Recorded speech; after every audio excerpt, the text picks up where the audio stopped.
So yun nga po mga guys. Ngayong araw po gagawa po ulit tayo ng isang malaking paso. Ngayon po babaguhin po natin yung sukat. Mas lalakihan pa po natin kaysa doon sa isang nayari natin na yun. Ayan no.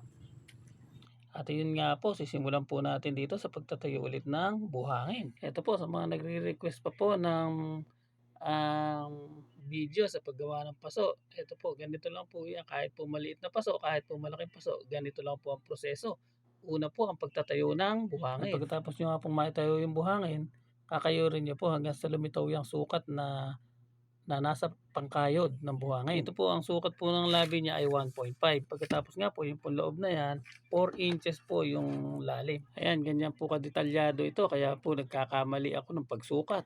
So ayan po, pagkayari nga po nating itayo yung buhangin, lalagyan na po natin ng malapot na purong simento. Ayan nga po, at yung tagalagay natin ng puro, si Riciel Santos, ipalaw nyo na rin po. Then after nyo malagyan ng puro, yun, English pa yun ha, lalagay nyo na po yung mga pampatibay, kagaya po nitong steel matting. At dahil nga po malapad po yung labi nito, iligyan ko po muna ng unang halo na mababa lang para po yung steel matting natin maitayo natin ng medyo nakagitna. At pagkaraan nga pong ilagay yung steel matting, ilalagay na rin po natin yung mga malalaking bakal po na yan. Napakahalaga po yung bakal na yan. At saka po dapat yung steel matting na gagamitin ninyo ay yung makapal at nasayaw pa.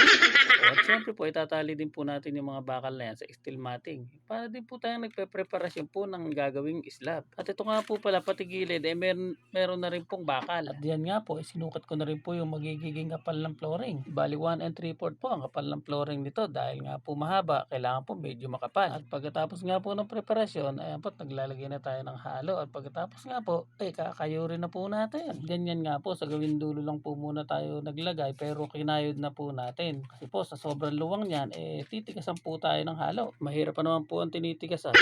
Nagkakabukol-bukol po yan pagka po nakatigas yung halo at hindi agad nakayod.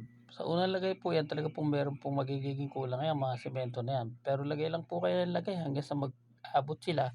Kayod lang po kayo ng kayod. At kapag po ganyan kompleto na yung kinakayod ninyo, na lumitaw na yung kanyang paa, pupukulan nyo naman po ngayon ng purong semento. Pwede rin po na yung lusaw na purong semento ang gamitin ninyo. At pagkaraan nyo pong lagyan ng purong semento na ganyan, iyan na po yung huling kayod. Iyan na po yung magpapakinis dyan. Hindi po madali ang magpakinis ng ganyan. Pero po kapag araw-araw ninyong ginagawa yan, masasanay din po kayo. Talaga lang po na tiyaga ang kailangan dito. Dahil ang isang paso po talaga pong halos maghapon mo na gagawin hanggang sa pagpapatuyo nito. May kasabihan nga tayo na kapag may tiyaga, may nilaga.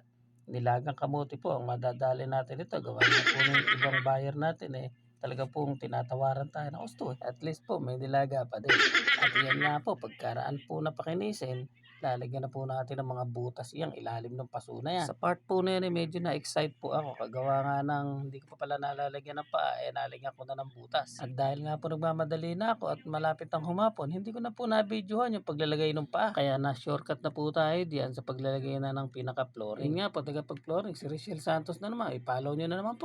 Sa part nga po na yan, malapit na pong matapos. Kaya po lalagyan na po natin ng maraming butas po ang request ni client. Butas po na lulusutan ng wire na ipantatali sa bonsai na itatanim po diyan. So yun, maraming salamat po sa inyong panonood at ingat po kayo palagi. Follow for more.